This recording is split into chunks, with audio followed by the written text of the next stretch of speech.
시간 우리 믿음의 고백 하나님 드림으로 말씀 앞에 나가도록 하겠습니다. 하나님 나를 사랑하신다. 하나님 내 인생에 크고 비밀한 계획을 가지고 계신다. 하나님 오늘도 나와 동행하셔서 그 계획을 이루어 주신다. 아멘. 그렇게 될 줄로 믿습니다. 아멘.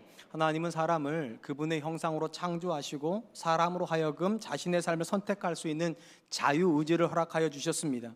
하나님께서 창조하신 에덴 동산 중앙에 있었던 선악과가 이 자유의지를 상징하는 상징물이라고 이해하면 좋을 것 같습니다.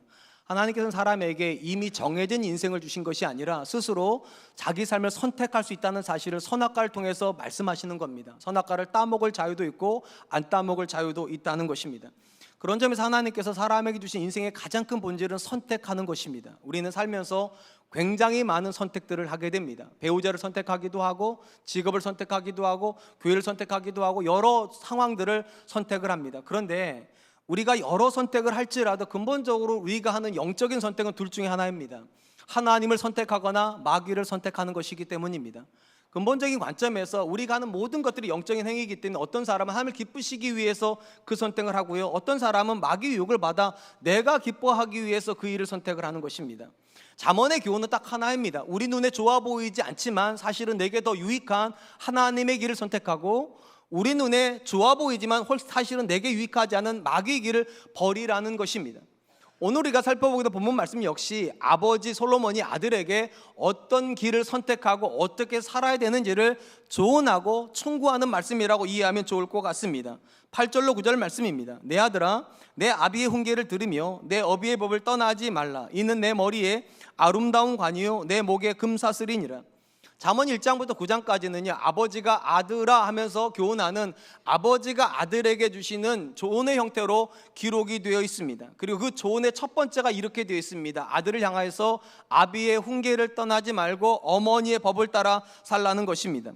전통적으로 유대인들은요 아버지는 자녀가 그릇된 길로 갔을 때 그 자녀를 책망해서 바른 길로 돌아오는 훈계하는 역할을 한다고 생각을 했고, 어머니는 어려서부터 자녀를 하나님의 율법을 따라 양육하는 그런 역할을 한다라고 생각을 했습니다. 그렇기 때문에 솔로몬이 이렇게 얘기를 하는 거예요. 어려서부터 늘 듣고 자랐던 내 아버지의 훈계와 너를 교환했던 어머니의 법을 떠나지 않는 것이 너에게 영화로운 관이 되고 내 목에 금사슬, 즉 너를 영화롭게 하는 첩경이 된다라고 그렇게 이야기를 하는 것입니다. 우리가 본문에서 먼저 생각해 보려고 하는 것은 부모의 말을 듣는 것이 하나님께서 주시는 첫 번째 지혜라는 것입니다. 자녀 세대에게 있어서 가장 지혜로운 선택이 무엇일까? 부모의 말을 거절하는 것이 아니라 부모의 말을 따라서 순종하는 것이 하나님이 주시는 지혜에 도달하는 길이라는 것입니다. 우리가 지난 시간에 이렇게 살펴보았습니다. 여호와를 경외하는 자에게 하나님께서 훈계와 지혜를 주신다.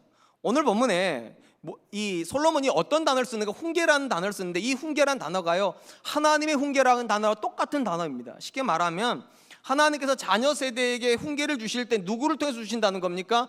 아버지를 통해서 주신다는 거예요. 자녀 세대에게 법을 주실 때 누구를 통해서 주신다는 거? 어머니를 통해서 주신다는 거. 그러니까 너의 어머니의 말과 너의 아버지 훈계를 사람의 말을 듣지 말고 하나님의 말을 듣듯이 듣는 것이 지혜라고 그렇게 이야기를 하는 것입니다. 특별히 하나님께서 그분의 백성을 향하여서 하나님의 교훈과 하나님의 지혜에 순종하라고 말하는 절대적인 이유는 하나님의 모든 지혜와 하나님의 모든 훈계가 하나님의 사랑에서부터 나오기 때문입니다. 성경은 하나님을 사랑이라고 말씀하세요. 그런 점에서 하나님께서 저와 여러분들에게 주신 어떤 교훈도 우리 잘못되라고 주시지 않습니다. 하나님은 우리를 사랑하시기 때문에 잘되라고, 바른 길 가서 형통한 삶을 살으라고 그렇게 사랑하심으로 교훈하시고 사랑하심으로 훈계하니까 순종하라고 그렇게 말하는 겁니다. 동일선상에서 하나님께서 왜 부모를 통해서 자녀에게 말을 하는가? 이 부모가 이 땅에 있는 어떤 사람들보다 자녀를 사랑하기 때문입니다. 그러니까 부모가 자녀를 사랑하기 때문에 하는 모든 말은요 자녀가 잘 되기를 바라는 마음이죠. 자녀가 바른 길을 가기를 원하는 마음이에요. 그러니까 하나님의 마음과 부모의 마음은 연결되어 있어요. 적어도 자녀를 향해서만큼은 똑같아요. 다 사랑하는 마음이기 때문에 하나님께서 사랑하는 마음으로 교훈하는 그 부모 입술에다가 하나님의 말씀을, 하나님의 훈계를 담았기 때문에 자녀에게 이렇게 말하는 거예요. 네 부모가 너를 가장 사랑한다고 믿는다면 네 부모의 입술을 통해서 하나님이 말씀하신다고 들으라고, 너 잘되라고 말하는 거라고, 너 바른 길 가라고 말하는 거니까 부모의 교훈을, 부모의 훈계를 떠나지 않는 것이 너가 잘 되는 길이다, 그렇게 말을 하고 있는 것입니다. 우리가 잘 알다시피 하나님께서 모세를 통해서 십계명이라는 걸 주셨습니다. 십계명은 크게 두 가지로 구분을 하죠. 하나님께 향하여서 주신 계명과 사람을 향해서 주신 계명이라고 이렇게 구분을 합니다. 전통적으로는 1계명부터 4계명까지가 하나님에 대한 계명이고 5계명부터 6계명까지가 사람에 대한 계명이라고 이해를 합니다. 그래서 모세가 돌판을 두 개를 받아올 때 첫 번째 돌판에는 1계명부터 4계명까지가 기록이 되어 있고 두 번째 돌판에는 5계명부터 10계명까지가 기록이 되어 있다고 우리는 그렇게 알고 있었습니다. 근데 유대인들은 그렇게 믿지 않습니다. 특별히 유대인 랍비들은 그렇게 가르치지 않아요. 그럼 어떻게 가르치는가? 1계명부터 5계명까지가 하나님에 대한 계명이고 6계명부터 10계명까지가 사람에 대한 계명이라는 거예요. 그렇기 때문에 모세가 돌판을 받아왔을 때도 첫 번째 돌판에는 1계명부터 5계명까지가, 두 번째 돌판에는 6계명부터 10계명까지가 기록되어 있을 거라고 그렇게 가르쳤습니다. 이것이 사실인지 제가 궁금했어요. 그래서 이스라엘 성지 순례 갔을 때 모세에 대한 성화를 볼 때 제가 확인하고 싶었어요. 어떻게 기록이 되어 있는가. 참 놀랍게도요, 첫 번째 돌판에는 1계명에서 5계명까지 기록이 되어 있고요, 두 번째 돌판에는 6계명 때 10계명까지 기록이 되어 있어요. 그러니까 유대인들은 제 5계명, 내 부모를 공경하라, 이 계명을 사람에 대한 계명으로 받아들이는 것이 아니라 하나님에 대한 계명으로 받아들인다는 거. 그러니까 부모를 공경하지 않는 건 부모에게 죄를 짓기 전에 누구에게 죄 짓는 건가? 하나님께 죄를 짓는 거라 그렇게 인식을 하고 그렇게 가르쳤다는 것입니다. 궁금해집니다. 도대체 왜 유대인 랍비들은 하나님에 대한 명령이 아니라 부모에 대한 명령인데 이 부모를 공경하라는 명령을 하나님에 대한 명령으로 인식을 했을까? 여기는 이유가 있어요.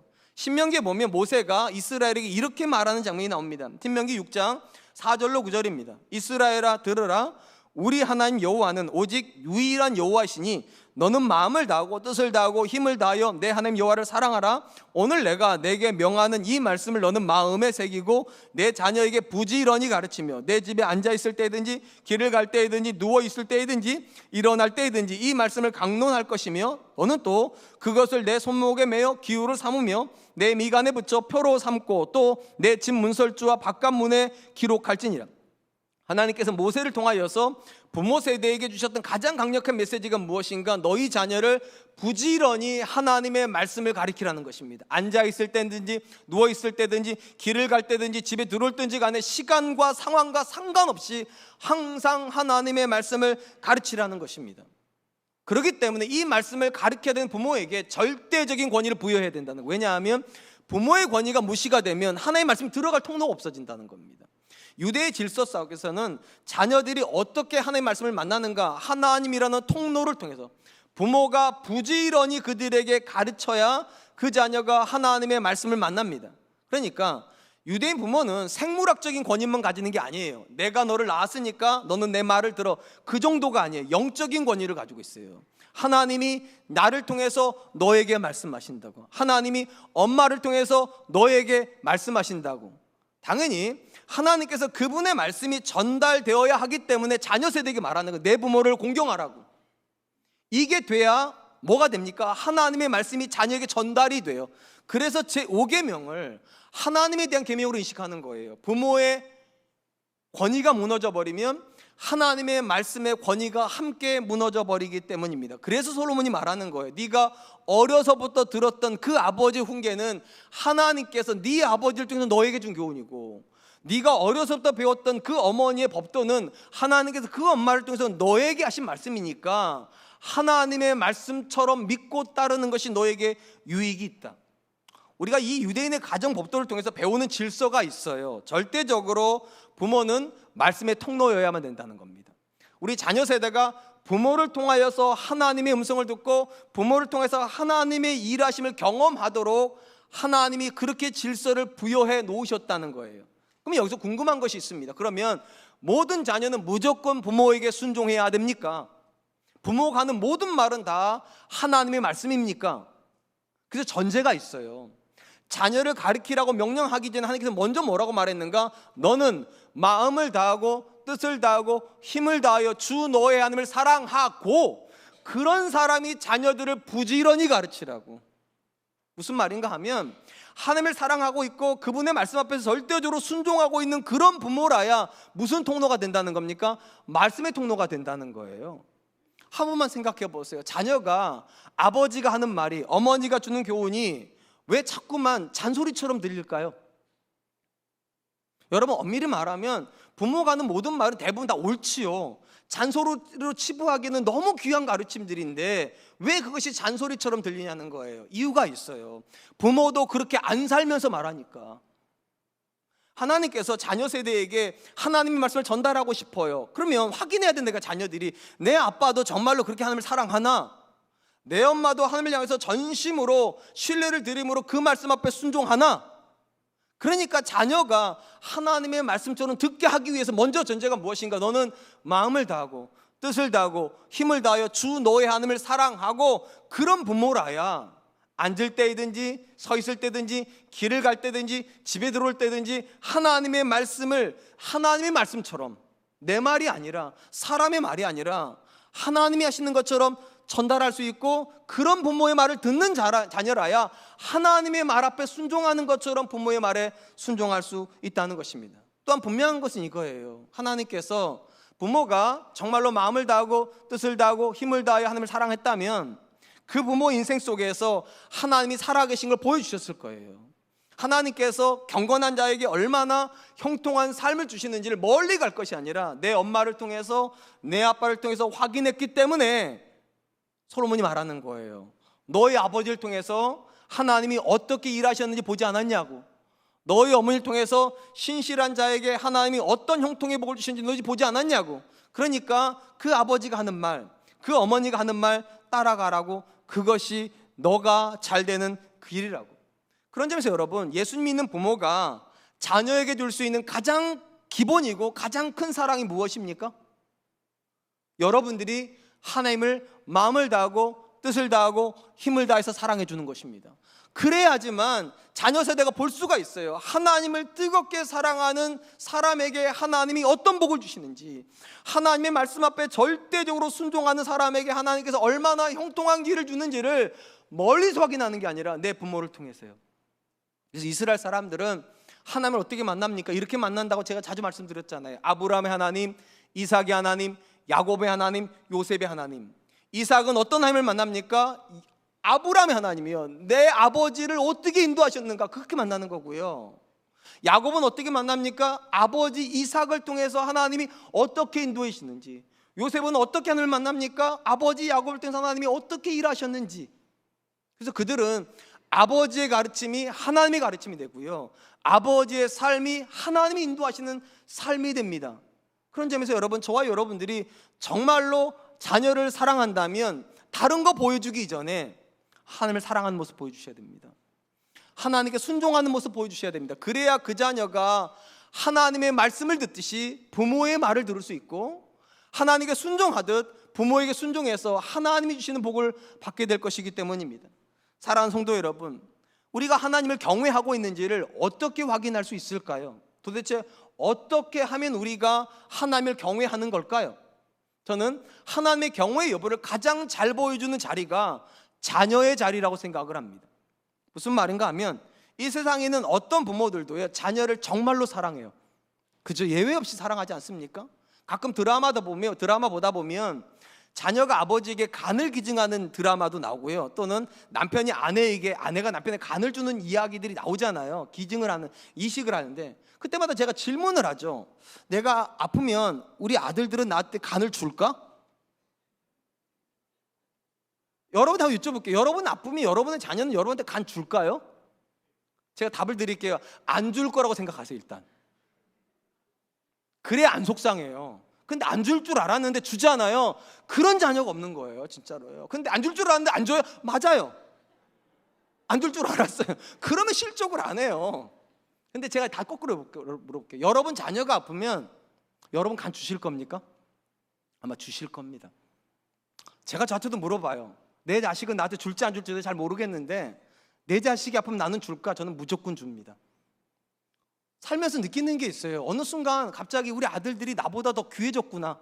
내가 낳았는데 내가 더 귀한 게 아니라 내가 낳은 자녀가 나보다 더 귀하구나. 그래서 제가 그때 아는 거예요. 부모의 마음이 이런 거구나. 아버지의 마음이라는 게 이런 거구나. 나보다 더 나를 사랑하는 존재. 당연히 내가 자녀를 나보다 더 사랑한다면 내게 있는 가장 좋은 걸 주게 되어 있습니다. 만약에 저와 여러분들에게 하나님을 경외하는 삶이 가장 귀한 삶이라고 정말로 믿으신다면 그 자녀가 여호와를 경외하는 사람으로 자라게 하는 건 당연한 선택이에요. 그렇기 때문에 내가 하나님을 경외하고 있는지를 다른 데서 보는 거 아니에요. 내 자녀에게 내가 정말로 여호와를 경외하도록 가르치고 있는가? 그 자녀가 정말로 하나님 안에서 자라기를 그렇게 간절히 원하는가? 그리고 저와 여러분들 안에 이런 마음의 간절함이 있다면 반드시 기억하세요. 하나님은 여러분을 통해서 자녀를 만나십니다. 그러니까 내가 하나님을 경외하지 않는데, 내가 하나님께 순종하지 않는데 그 자녀가 하나님을 경외하는 일은 없습니다. 내가 순종하지 않는데 내 자녀가 하나님의 말씀 앞에 순종하기를 기대하지 마세요. 그래서 솔로몬이 말하는 거예요. 너희 부모가 하나님 말씀 앞에서 순종하고 있었지 않냐고. 너희 부모가 하나님을 뜨겁게 사랑하고 있지 않았냐고. 그러니까 너의 아비의 훈계를 가볍게 여기지 말고 너희 어머니의 법을 쉽게 떠나지 말으라고. 그 아버지의 훈계가 그 어머니의 법이 하나님이 너에게 주시는 영화로운 지혜라고. 첫 번째 지혜가 무엇입니까? 부모의 교훈 안에 머무는 것이 인생을 사는 첫 번째 지혜라는 것입니다. 한편 솔로몬은 자녀를 향하여서 이렇게 말을 했잖아요. 부모와 가까워지라고. 이게 첫 번째 교훈이에요. 부모와 가까워지라고. 왜냐하면 하나님과 가까운 부모니까. 두 번째 교훈은 무엇인가? 가까워 있으면 멀리하는 존재도 있어야 된다는 거예요. 하나님 앞에서 멀리하는 존재가 있어야 된다. 오늘 본 말씀 10절입니다. 내 아들아, 악한 자가 너를 꿰일지라도 따르지 말라. 솔로몬이 자녀 세대에게 멀리해야 된다고 말하는 사람들은 악한 사람들입니다. 우리가 지난 시간도 살펴보았듯이 하나님께서 세상을 창조하실 때 그 창조 안에다가 질서를 부여해 놓으셨어요. 각각의 삶의 자리가 있어요. 성경에서 죄는 뭐냐? 하나님이 두신 질서의 자리에서 벗어나는 게 다 죄입니다. 아버지의 질서가 있는데 여기로 옮겨가는 게 죄예요. 엄마의 자리가 있는데 이리로 옮겨가는 게 죄예요. 그것이 도덕적이냐 안 도덕적이냐 그게 중요한 게 아니라 하나님의 질서 안에 내가 있어야 될 자리를 잡고 있으면 선한 거예요. 근데 그 질서를 벗어나면 도덕적으로 아무리 문제가 없어도 벗어나는 순간 죄예요. 이 본문에서 악한 자들은 그런 자들입니다. 도덕적인 판단이 아니라 하나님의 길에서 벗어나 있는 존재들이 악한 자들이고, 솔로몬은 아들에게 이렇게 말하는 거예요. 하나님의 길에서 벗어난 사람을 멀리하라고. 우리가 본문에서 두 번째로 생각해 보려고 하는 것은 하나님을 경외하는 사람이 가지는 두 번째 지혜는 악한 사람을 멀리하는 거라는 겁니다. 악한 사람을 멀리하는 것이 하나님이 주시기를 원하시는 지혜로운 삶입니다. 본문에서 악한 자를 솔로몬이 멀리하라고 말하는 이유가 있어요. 이들은 아들 세대를 꿰는 사람들이기 때문입니다. 여기 보니까 이렇게 돼 있잖아요. 너를 꿰일지라도. 우리 성경에 꿰다라고 하는 말의 문자적인 뜻은요, 넓다, 열려있다는 뜻입니다. 이게 무슨 말인가 하면 하나님이 우리한테 가기를 기대하시는 길이 있어요. 하나님의 길입니다. 대부분의 경우 이 길은 좁습니다. 그래서 예수님께서도 좁은 길을 가라고 말하죠. 왜 좁다고 말을 하는가? 어려운 길이기 때문입니다. 아무나 갈 수 있는 길이 아니에요. 그런데 솔로몬은 지금 이 아들에게 하나님의 길을 가라고 말을 하는데, 어려운 길을 가라고 말하는데, 문제는 뭐냐? 악한 사람들은 이 길이 넓은 사람이라는 거예요. 이게 왜 넓은가 하면 악한 사람들이 이렇게 생각하는 거예요. 이 좁은 길로 가봐야 내게 유익도 없는데 나한테 유익한 길로 가자고. 쉽게 말하면 악한 사람은요, 내게 유익하다고 싶으면 어떤 길도 가는 사람들입니다. 그게 열려있다는 뜻이에요. 모든 길을 향해서 열려있어요. 근데 이게 왜 우리에게 유익이 되는가? 봐보세요. 좁은 길을 가니라고 아둥바둥하고 있는 저와 여러분들이 넓은 길을 가고 있는 여유로운 사람을 보면 안 부러울 것 같아요? 나도 한번 저렇게 살아보고 싶다. 안 그러세요? 저만 그렇군요. 죄송해요. 솔로몬은 이렇게 생각하는 거예요. 좁은 길을 가는 아들이 넓은 길을 가는 악한 사람을 보면 그들처럼 되고 싶은 마음이 생길 거라는 거예요. 미련해 보이니까 자기 혼자만 이렇게 산다고 세상이 달라지나? 내가 이렇게 산다고 내가 더 성공하는 것도 아니고, 내가 이렇게 산다고 더 많은 사람 행복해지는 것도 아닌데, 내가 뭐라고 이 좁은 길을 가나? 저 사람처럼 넓은 길을 좀 가지. 제가 그냥 말하는 게 아니에요. 시편에 보면 정말 신실했던 사람 아삽이 이렇게 고백을 하고 있기 때문입니다. 시편 73편 1절 3절입니다. 하나님이 참으로 이스라엘 중 마음이 정결한 자에게 선을 행하시나 나는 거의 넘어질 뻔하였고 나의 걸음이 미끄러질 뻔하였으니 이는 내가 악인의 형통함을 보고 오만한 자를 질투하였음이로다. 이 아삽은요, 이스라엘의 찬양을 인도하는 찬양 인도자였습니다. 그러니까 그는 얼마나 자주 성전에 있었겠어요. 얼마나 자주 하나님의 은혜에 대한 감사를 찬양으로 드렸겠냐고. 이렇게 신실한 사람이 어느 날 마음이 실족할 뻔했대요. 신앙 버릴 뻔했대요. 왜냐하면 길이 넓은 사람을 만나버렸어요. 악한 일을 하는데, 온갖 나쁜 일을 하는데 놀랍게도 그들은 형통해요. 놀랍게도 그들은 평안해요. 자기는 괴로워 죽겠는데, 좁은 길 가느라고 힘들어 죽겠는데, 악한 사람들은 하는 일마다 잘 되고 길은 넓고 편안해 보이니까 뭐라고 말합니까? 오만한 자를 질투했다고. 나도 좀 저렇게 살면 안 되나? 나도 좀 저 사람처럼 행복해지면 안 되나? 오늘 솔로몬이요, 아들에게 왜 악한 사람을 멀리하다고 말하는가? 아삽과 같은 마음을 우리는 다 가지니까요. 악한데 좋은 차 타요. 안 부러우세요? 설교할 때만 느끼는 게 나만 나쁜 놈 같아요. 여러분, 악한데 자녀가 좋은 대학교 막 다녀요. 안 부러우세요? 악한데 막 해외여행 막 다녀요. 안 부러우세요? 나는 학비 대기도 빠듯하고 살림하기도 빠듯하고 사는 게 너무 빠듯한데 그 사람들은 뭐라도 그렇게 복을 받은 것처럼 그렇게 살면 누구나 다 마음이 힘들어요. 그래서 말하는 거예요. 가까이 하면 무너진다는 거예요. 가까이 하면. 멀리 하라고. 악한 사람은 멀리 하는 게 너에게 유익하다고.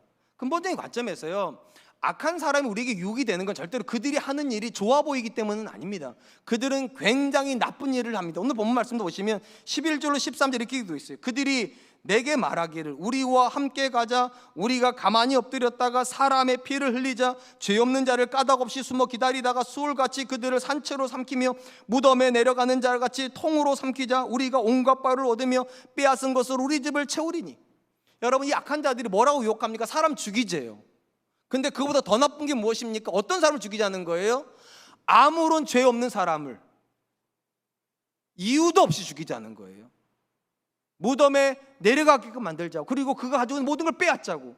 여러분, 상식적으로 생각해 보세요. 하나님을 믿는 사람이, 또 하나님을 인정하는 사람이 이렇게 사람을 죽이고 아무 이유도 없이 선한 사람을 괴롭히고 빼앗는 일, 이런 이야기를 하자고 그러면 여러분, 마음이 움직이겠어요? 안 움직이겠어요?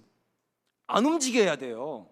근데 놀랍게도 악한 사람이 하는 말이 왜 힘이 있는 줄 아세요? 그 악한 사람이 뭐라고 말하니까요? 이 모든 일을 가만히 하자고 말하니까. 가만히.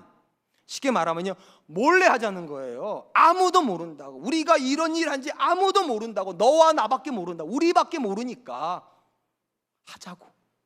괜찮다고. 익명성이 주는 평안함을 내준다는 거예요. 나도 안다고 내가 너한테 하자고 하는 일이 좋은 일이라고 난 말하지 않는다고. 그런데 아무도 모른다고. 너와 나만 입 닫고 있으면 아무도 모르니까 괜찮다고. 여러분, 악한 사람이요, 대놓고 모든 사람 앞에서 죄 짓자 그러면 이쪽에 아무도 죄 안 지어요. 아무도. 왜냐하면 사람의 눈이 무서워서요. 근데 그래서 악한 사람은 그렇게 유혹을 안 한다니까요. 가만히 하자고, 몰래 하자고. 아무도 모를 거라고. 네가 그렇게 사는지 아무도 모르고 네가 그런 행동하는지 아무도 모르니까 그렇게 해도 괜찮다고. 그래서 유혹이 돼요. 또 실질적인 부분에서 이런 악한 사람들이 하는 유혹이 왜 우리에게 치명적이냐? 그들이 보상을 약속하기 때문이에요. 뭐라고 보상한다고 말하는가? 우리가 온갖 보화를 얻으며 빼앗은 것으로 우리 집을 채우자. 하나님의 길에 순종해가지고 아둥바둥 살아봐. 네가 보화 하나라도 얻을 줄 아냐고. 나와 같이 한 번만 눈 감으면 온갖 보화를 얻는다고. 그렇잖아요. 정직하게 산다고 누가 알아줍니까? 아니, 알아주지 않아도 괜찮은데 우리가 그렇잖아요. 가끔 너무 속상하면 내가 이렇게 정직하게 산다고 누가 좀 알아주나? 내가 이렇게 공의롭고 정말 이렇게 하나님 앞에서 온전하게 살려고 아둥바둥 한다고 누가 좀 알아주나? 눈 한번 찔끔 감으면 온갖 보화를 준다는데, 두 가지 때문에 유혹에 들어가는 거예요. 아무도 모른대잖아. 그리고 이거 한 번만 하면 그 누구도 얻을 수 없는, 하나님의 말씀 순종해서 얻을 수 없는 온갖 보화를 얻는다니까 너도 함께 하자고. 현실적으로 이런 악인들의 유혹이 왜 강력합니까? 그들이 실제적으로 더 부유하기 때문입니다. 그들이 실제적으로 더 성공하기 때문입니다. 그들이 실제적으로 더 매력 있는 삶을 사는 것처럼 보입니다. 그리고 그들은 자신들이 가지고 있는 부유함과 자신들이 가지고 있는 성공을 가지고 저와 여러분들 조롱하듯 뭐라고 얘기하는가? 하나님의 말씀에 불순종하는 게 죄가 아니라 한 번 태어난 세상에서 가난하게 살고 성공하지 못하는 게 죄다. 네가 그렇게 가난한데 누가 알아줘? 네가 그렇게 성공하지 못하는데 누가 알아줘? 죄의 개념을 바꾸라고. 말씀에 순종하지 않는 게 죄가 아니라 네가 성공하지 못하는 게 죄라고. 네가 부자가 되지 못하는 게 죄라고. 그런 말 들으면 너무나도 마음이 힘들어. 왠지 아십니까? 어쨌거나 그들은 성공했으니까. 어쨌거나 그들은 우리가 부러운 삶을 살고 있으니까. 어쨌거나 우리는 그런 삶이 너무나도 살고 싶으니까. 앞에다 두고 거절하기 쉽지가 않다는 거예요. 그래서 솔로몬이 말한다고요. 가까이 두지 말으라고. 가까이 두면 너도 그들처럼 안 될 수가 없다고. 그땐 궁금하잖아요. 우리가 어차피 한 번 사는 인생인데 좀 성공해야 되지 않습니까? 한 번 사는 인생인데 좀 폼나게 좀 살고 싶지 않습니까? 한 번 사는 인생인데 누군가가 볼 때 매력적인 그런 인생 좀 살고 싶지 않습니까? 만약에 여러분들한테 이런 욕구가 있다면 금방 죄 지으실 거예요. 금방. 근데 솔로몬이 왜 그들의 길을 쫓아가면 안 된다고 말을 하는가? 저와 여러분들이 하나님을 믿는 사람들이기 때문입니다. 하나님이 없는 사람이라면 맞아요. 어쨌거나 성공하고 봐야 돼요. 부자 못 되는 게 죄고요. 성공 못하는 게 죄일 수 있어요. 하나님 없다면. 근데 솔로몬이 주고 있는 이 교훈, 아들에게 주고 있는 이 교훈은 전제가 있어요. 하나님이 살아계신다. 그러니까 악인이 너와 나밖에 모른다, 아무도 모른다 말할 때 우리 이렇게 말해야 돼요. 아무도 모를 수 있어도 하나님이 모를 수 있나? 이게 여호와 경외하는 거예요. 사람들이 그 사람 성공했다고 말했고, 사람들이 그 사람 부자라고 말하고, 사람들이 그 사람 훌륭하다고 말하는데 과연 하나님 눈에도 그들이 부자일까? 과연 하나님 눈에도 그들은 성공한 사람일까? 과연 하나님 눈에도 그들은 매력적인 사람일까? 내 눈이 아니라 하나님 눈으로 보는 게 지혜예요. 하나님의 눈으로. 그래서 이렇게 말해야 돼요. 하나님이 가까이 하는 사람을 나도 가까이 하고, 하나님이 멀리 하는 사람을 나도 멀리 하는 게 지혜지. 사람들이 다 훌륭하다고 말한다고 나도 훌륭하다고 말하겠습니까? 사람들이 성공했다고 말하면 나도 성공했다고 말하겠습니까? 사람들이 부럽다고 말하면 나도 부럽다고 말하겠습니까? 마음은 그러고 싶죠.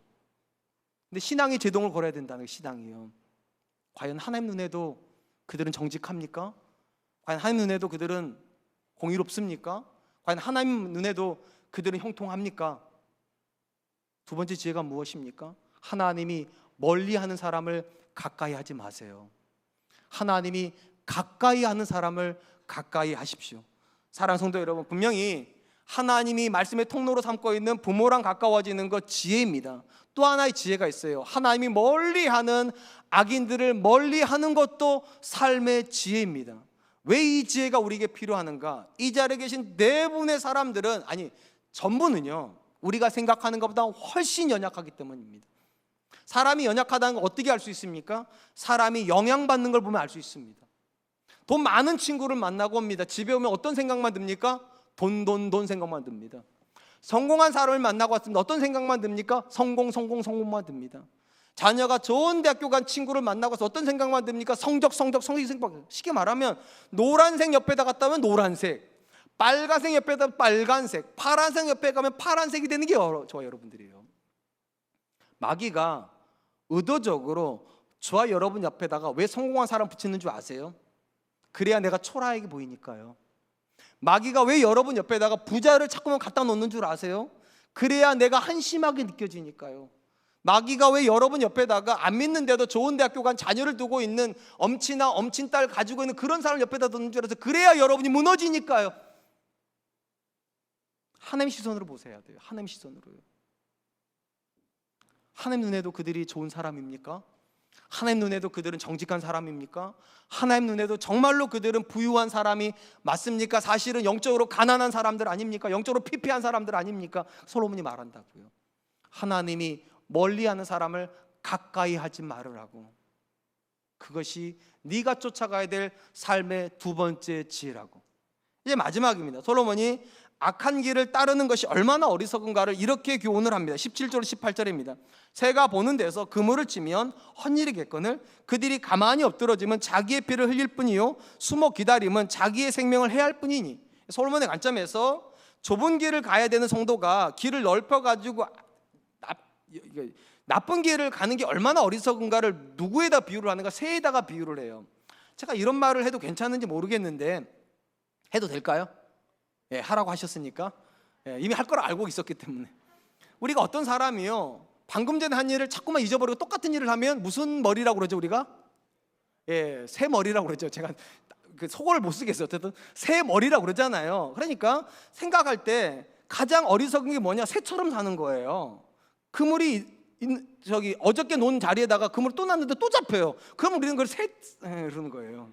근데 새가 절대로 안 잡힐 때가 있다는 거예요. 자기가 보는 눈앞에서 그물을 치면 거기 안 앉는다는 거예요. 자기가 안 봤을 때는 앉아도 어저께 똑같은 자리에 자기가 안 볼 때 또 놔도 또 넘어가지만 자기가 지금 보고 있는데 거기다가 포수가 그물을 놓고 있으면 아무리 새대가리도 거기는 안 앉는데요. 솔로몬이 하는 이야기예요. 근데 어리석은 사람은 뭐냐? 자기 앞에 자기를 멸망으로 이끄는 심판의 그물이 쳐 있는데도 거기를 굳이 가가지고 자기가 자기 생명을 해야 한다는 거예요.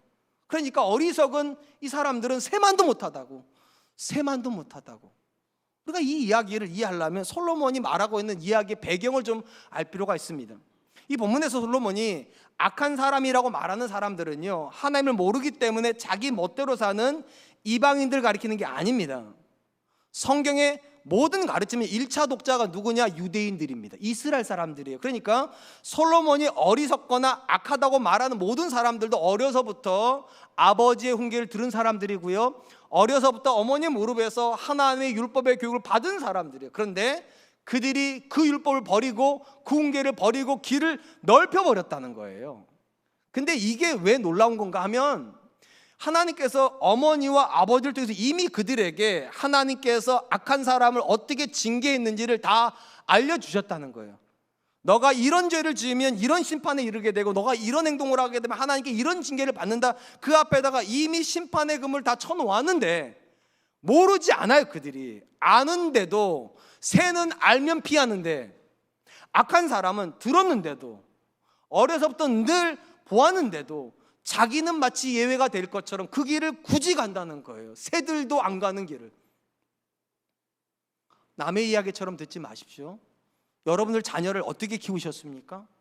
매 5월달마다 여러분들은 교회에서 자녀 교육에 대한 이야기를 들으셨을 거고, 부부 관계에 대한 이야기를 들으셨을 거고, 부모와 자녀 관계에 대한 얘기를 다 들으셨을 거예요. 모르지 않아요. 우리가 어떻게 자녀를 키워야 되는지, 어떻게 키우면 하나님 앞에 그 자녀가 잘못 크는 건지 다 아는데도 놀랍게도 우리는 미련한 새보다도 더 못하죠.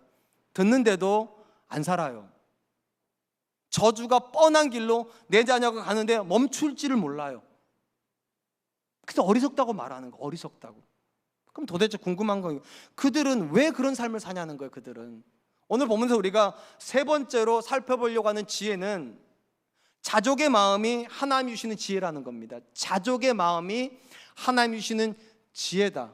앞에 제가 이렇게 말씀드렸어요. 새들은 자기 앞에 그물이 있으면 안 갑니다. 근데 어리석은 사람은 자기 앞에 하나님 쳐놓은 심판의 그물이 있는데도 그 길을 왜 가는가? 이유가 있다는 거예요. 솔로몬이 뭐라고 말을 하는가? 19절, 이익을 탐하는 모든 자의 길은 다 이로하여 자기의 생명을 잃게 하느니라. 악한 자의 마음속에 공통적으로 있는 게 있다는 거예요. 이익을 탐한다고. 이익을. 여기 이익이란 단어는요 정당한 수고를 해서 받게 되는 보수를 말하는 게 아니에요. 정당한 보수보다 더 받으려고 하는 마음이에요. 남들이 이만큼 해서 이만큼 받아가지만 나는 이만큼 했는데도 이만큼 받으려고 하는 마음. 이러다 보면 뭐가 개입이 됩니까? 폭력이 개입이 돼요. 남의 거 뺏어야 되거든요. 불의한 방법이 동원이 돼요. 어떻게 해서든지 다른 사람보다 더 가지려고, 어떻게 해서든지 다른 사람보다 더 성공하려고, 어떻게 해서든지 다른 사람보다 더 누리려고 하면 이 마음은 우리를 멈추지를 않는다는 거예요. 계속 가게 한다는 거예요. 계속 전진하게 하다가 하나님의 그물이 저 앞에 있는데 뻔히 들어가면 망하는 거 아는데도 멈추지를 못한다는 겁니다. 신약 성경에서 바울이 디모데에게요 신앙에 대한 교훈을 주면서 성도에게 있어야만 하는 삶의 태도에 대해서 이렇게 교훈을 합니다. 디모데전서 6장 6절입니다. 그러나 자족하는 마음이 있으면 경건은 큰 이익이 되느니라.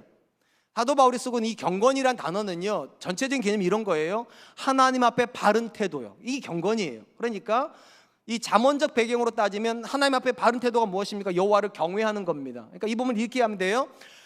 그러니까 자족하는 마음이 있으면 하나님을 경외하는 삶을 사는 것이 훨씬 쉽다, 이렇게 이해하는 거예요. 그러니까 우리가 신앙의 여정을 가는 게 굉장히 좁은 길인데, 여호와를 경외하는 길이니까 굉장히 좁은데, 이 길을 어떤 사람이 더 쉽게 가냐는 거예요. 자족하는 마음을 가지고 있는 사람이면 이 어려운 길을 다른 사람보다 더 쉽게 갈 수 있다. 그러면 어떤 마음이 자족하는 마음인가? 이 자족한다라고 하는 이 단어의 문자적인 뜻은요, 더할 것이 없이 충분한 양, 이런 뜻을 가지고 있어요. 그러니까 하나님께서 우리에게 무언가를 주실 때 부족하거나 아니면 어떤 부분에서 아쉬운 걸 주는 것이 아니라 더할 것이 없을 만큼 충분한 것을 주셨다. 쉽게 말하면 하나님은 우리에게 최선을 주신다. 이렇게 믿는 사람은 하나님의 길을 가는 게 쉬워진다는 거예요. 왜냐하면 이미 최선을 받았는데 길을 넓힐 필요가 없잖아요. 더 좋은 거 없는데, 이미 좋은 건데 그냥 가면 되는 거 아니에요? 한번 여쭤볼게요. 여러분의 남편이 여러분들에게 최선이죠? 아멘이시죠? 제가 아멘이시죠? 웬만하면 아멘 하세요. 여러분의 아내가 여러분들에게 최선이죠? 아멘이시죠? 그리고 남편도 그래도 좀 순종하시네요. 여러분의 자녀가 여러분들에게 최선이죠? 아멘이시죠?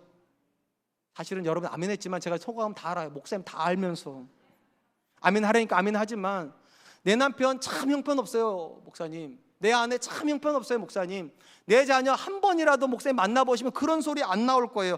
이러다 보니까 우리는 자꾸만 욕심이 내요. 내 남편이 이렇게 돼야 되는데, 내 아내가 이렇게 돼야 되는데, 내 자식이 이렇게 돼야 되는데, 도대체 하나님은 뭐 하시나? 왜 안 도와주시나? 왜 일 안 하시나? 이러다 보면 내가 길을 넓혀야 돼. 내가 길을 넓혀야 돼요. 하나님이 최선을 주셨다면 내가 길을 넓힐 필요가 없는데, 하나님이 최선을 주셨다 생각하지 않으니까 자꾸만 길을 넓혀야 될 것 같다는 생각. 죄를 지어서라도 내가 더 성공해야 되고, 죄를 지어서라도 내 남편 더 잘되게 해야 될 것 같고, 죄를 지어서라도 내 자녀 잘되게 해야 될 것 같다라는 그런 충동을 받아요. 그래서 무너진다는 거예요. 반드시 기억하세요.